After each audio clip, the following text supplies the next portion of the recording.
तो मैं master Manish sir से कहूँगा आए कुछ शब्द अपने विचार से बोले। अस्सलाम वालेकुम सभी नाज़रीन को इस गणतंत्र दिवस यानी 26 जनवरी की बहुत बहुत हार्दिक शुभकामनाएं, बहुत बहुत बधाई हैं। और साथ में नए साल की भी बहुत बहुत मुबारकबाद। आपका ये नया साल 2025 आपके लिए ढेर सारी शुभकामनाएं, ढेर सारी खुशियां लेकर आए।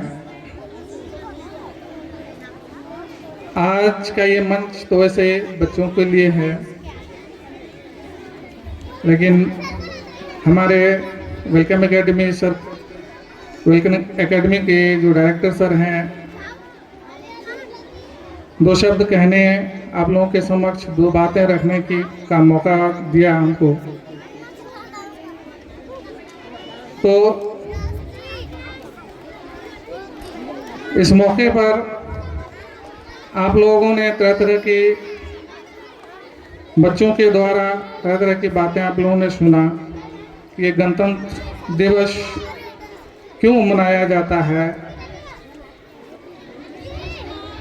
इसका अहमियत क्या है हमारे हिंदुस्तान के इतिहास में, इसका इम्पोर्टेंस क्या है, आप लोगों ने भली भांति सुना, अवगत हुए। इसमें हम सिर्फ दो बातें रखना चाहेंगे कि ये गणतंत्र दिवस क्यों मनाया जाता है। ये गणतंत्र दिवस आज ही के दिन 26 जनवरी 1951 ईस्वी को हमारे देश में आइन यानी संविधान लागू किया गया था, जिसे हमारे क्रांतिकारी नेता भीमराव अंबेडकर जी के रहनुमाई में लिखा गया था और इसे इसी तारीख को यानी 26 जनवरी को पूरे हमारे देश में लागू किया गया था। वैसे तो हमें आज़ादी 15 अगस्त 1947 को ही मिल गई थी।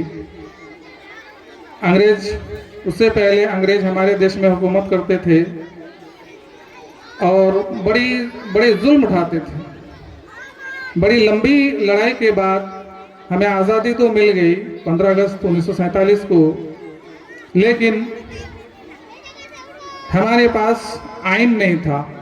देश को चलाने के लिए कानून की ज़रूरत होती है, नियम की ज़रूरत होती है, रूल्स की ज़रूरत होती है, लेकिन ये रूल्स हमारे पास नहीं थे। 15 अगस्त 1947 के बाद भी अंग्रेजी हुकूमत कहीं ना कहीं हम पर चल रहा था, कानून के ज़रिया, नियम के ज़रिया, रूल्स के ज़रिया। लेकिन हमारे महान नेताओं ने इसे कर दिखाया, कानून की किताब लिख दिया हमारे डॉक्टर भीमराव अंबेडकर जी ने, और उसे नाफिज किया गया इसी 26 जनवरी को। तो दोस्तों, हमें इस बात को समझने की ज़रूरत है,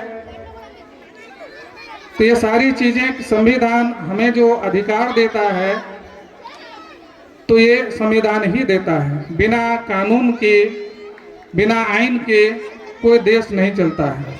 तो ये संविधान हमें एक और भी अधिकार देता है, वो शिक्षा का अधिकार। तो हमें चाहिए कि शिक्षा को, इस अधिकार को हम लोग भरपूर इसका फायदा उठाएं और अपनी पढ़ाई को, अपनी तालीम को आगे बढ़ाएं। क्योंकि अगर हम तालीम नहीं लेंगे तो फिर हम कुछ भी नहीं जान पाएंगे। आज अगर कोई भी कुछ भी जानते हैं, किसी भी चीज़ को समझ पाते हैं, तो उसका मेन ज़रिया है तालीम। अगर हमें तालीम नहीं है तो आज हम क्यों यहाँ इकट्ठा हुए हैं इसको भी नहीं जान पाएंगे। आज हम अपने देश की क्या कैसे सेवा करेंगे और क्या सेवा करेंगे हम उसको भी नहीं जान पाएंगे। हम अपने माँ बाप, अपने परिवार, अपने भाई बहन की सेवा करेंगे, कैसे करेंगे वो भी नहीं जान पाएंगे। हत्ता कि हमको किसी चीज़ की इल्म ना होगी, हमको किसी भी चीज़ की जानकारी नहीं होगी। हमको इल्म ही वो चीज़ है कि हर चीज़ का इल्म देता है, हर चीज़ की जानकारी देता है। हमको कैसे जीना है, हमको कैसे अपनी ज़िंदगी को आगे बढ़ाना है, हमको कैसे देश को आगे बढ़ाना है, ये सारी चीज़ें सबका जड़ है तालीम यानी इल्म। और यही वो इल्म है जो जिससे हमको अच्छे भले बुरे का तमीज़ होता है। यही वो इल्म है जिससे अच्छे बुरे का हमको फर्क महसूस होता है कि क्या अच्छा है और क्या बुरा है। तो आप लोगों से मेरी गुजारिश है कि अपने बच्चों को ज़रूर तालीम दिलवाएं और दोनों ही तालीम होनी चाहिए, दीन की तालीम भी और दुनिया की भी तालीम। दोनों तालीम ज़रूरी है। अपने दीन का भी हमको खिदमत करना है और अपने देश का भी खिदमत करना है, तो दोनों ही तालीम। और एक बात आप लोगों से गुजारिश करता हूँ कि ये जो वेलकम एकेडमी है, बड़ी खुशी की बात है कि इस वेलकम एकेडमी में दोनों ही तरह की तालीम दी जाती है, दीनी तालीम भी और दुनियावी तालीम भी। बड़ी खुशी की बात है कि इस तरह का इदारा हमारे इस इलाके में मौजूद है और हम लोग इसका फ़ायदा हम लोगों को ज़रूर उठाना चाहिए। तो इन्हीं चंद शब्दों के साथ बहुत बहुत शुक्रिया, बहुत बहुत धन्यवाद।